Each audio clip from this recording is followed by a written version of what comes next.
আমরা কি রমজানের জন্য আস্তে আস্তে প্রস্তুতি নিতে পারবো ইনশাআল্লাহ? কিছু কিছু বদঅভ্যাস যা আমরা ছাড়তে পারি না, আমি নাম বলছি না, আপনারা বুঝে নেন যে যা বদঅভ্যাসের সাথে আক্রান্ত জড়িত। যারা বদঅভ্যাস থেকে মুক্তি পেতে চান, রমজান মাস হচ্ছে তার সবচাইতে বড় একটা সুযোগ। সুবহানাল্লাহ। আপনি অন্য মাসে নিজেকে যতটুকু কন্ট্রোল করতে পারেন না, রাখতে পারবেন না, রমজান মাসে তার চাইতে বেশি পারবেন আপনি।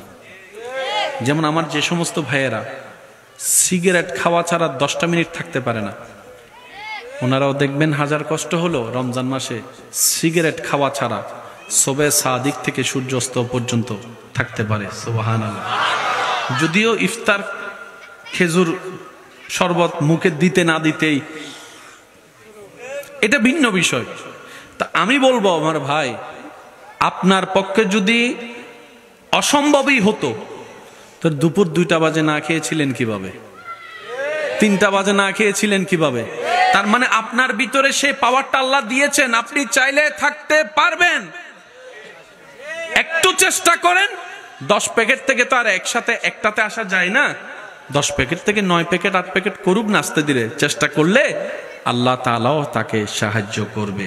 অন্তর থেকে তওবা করে নেবেন নিজের পাপ কর্মের জন্য, দেখবেন আল্লাহ তাআলা আপনাকে সহযোগিতা করবেন। বলেন না সুবহানাল্লাহ। ভালো কাজে পারলে সহযোগিতা করবেন, না পারলে বিরোধিতা করার দরকার। তো সহযোগিতা মানে সবসময় এটা নয়।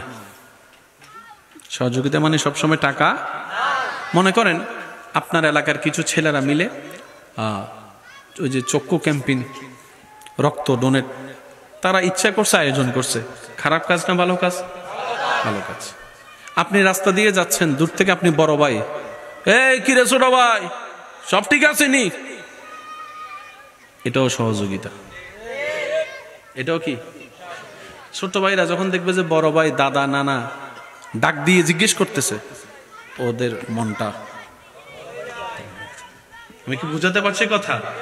সহযোগিতা মানে সবসময় টাকা নয়, আপনার একটু জিজ্ঞেস করাটাও বড় সহযোগিতা। সুবহানাল্লাহ। মেহমানদারি মানে পেট ভরে খাওয়ানো নয়। একজন মেহমান আসার পরে ওনার ভালো মন্দ জিজ্ঞেস করেছেন, ওনার সাথে কিছুক্ষণ হাসি মুখে কথা বলে সময় দিয়েছেন, এটাও মেহমানদারি। একজন মেহমান আসলে যে আপনার সামর্থ্য নাই পোলাও রোজ খাওয়াইতে হবে, মেহমানদারি না। নবীজি বলছেন, ইসলামের সৌন্দর্য দেখেন, কোন ঘরে মেহমান এসেছে আপনি তাকে একটু পানি খাওয়াবেন, মেহমানদারির হক আদায় হয়ে যাবে। আর একটু জোরে বলি সুবহানাল্লাহ। মেহমান আপনার দেওয়া পানির যত ঢুক পান করবে, প্রত্যেকটা ঢুকের বিনিময়ে আল্লাহ তাআলা আপনাকে গুনাহ মাফের নিয়ামত দান করবে, সওয়াবের নিয়ামত দান করবে। আল্লাহ তাআলা আমাদের সবাইকে নিয়ামত নেওয়ার তৌফিক দান করুন। আজকের মাহফিলকে কবুল করুন। রব্বুল আলামিন সৃষ্টি জগতে আমাদের নবীর মতো করে আর কাউকে সৃষ্টি করেননি। সুবহানাল্লাহ। আমাদের ভাগ্য এত মহান সুউচ্চ জায়গায়, আপনার আমার নাম সেই নবীর উম্মতের খাতায় লেখা আছে, যে নবীকে আল্লাহ তাআলা হাবিবুল্লাহ করেছেন। সুবহানাল্লাহ।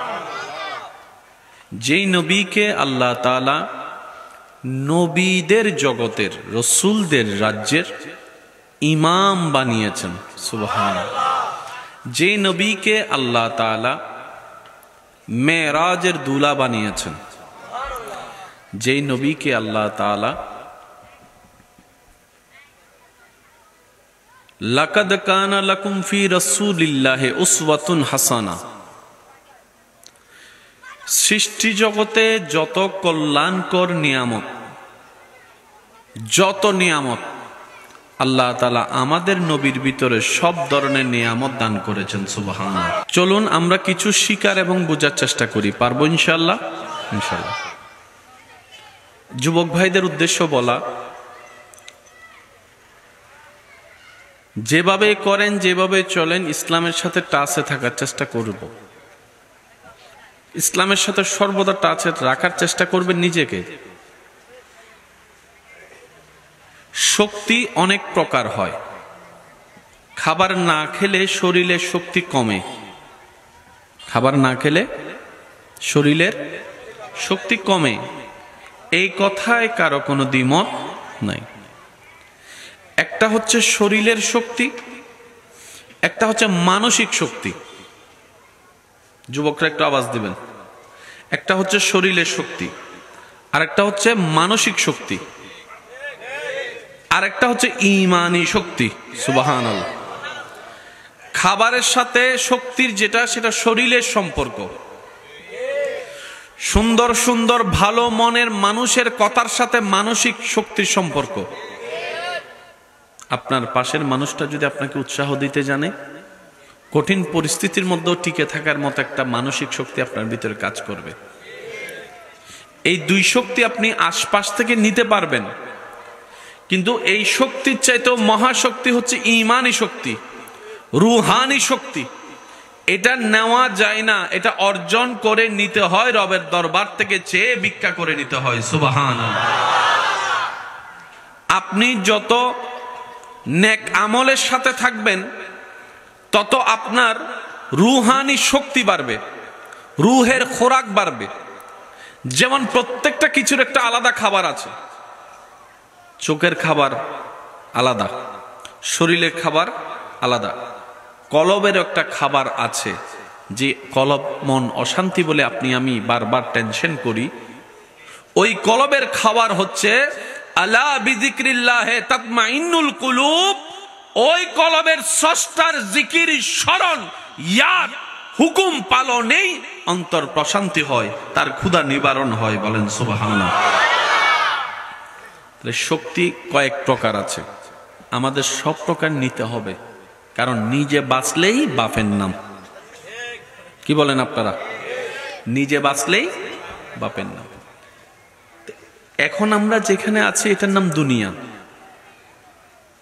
এই কথাটা একটু ঠান্ডা মাথায় বসাতে হবে, মনে বসাতে হবে।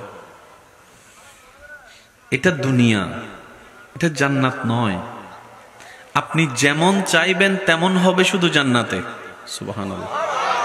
আপনি যেভাবে চাইবেন আপনার রব সেভাবে সাজিয়ে দিবেন, এটা জান্নাতে।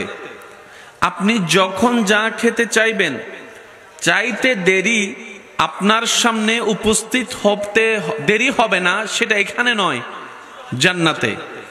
আপনার যেভাবে যখন থাকতে ইচ্ছা করে, যেভাবে এটা আপনি পারবেন, স্বপ্ন পূরণ হবে জান্নাতে। তো জান্নাতের চাওয়া দুনিয়াতে চাইতে গেলে প্যাঁচ একটু লাগবেই। সেজন্য মনে রাখবেন, এই দুনিয়াতে থাকতে গেলে দুনিয়ার কনসেপ্ট মাথায় নিয়ে থাকতে পারাটাই বুদ্ধিমানের কাজ।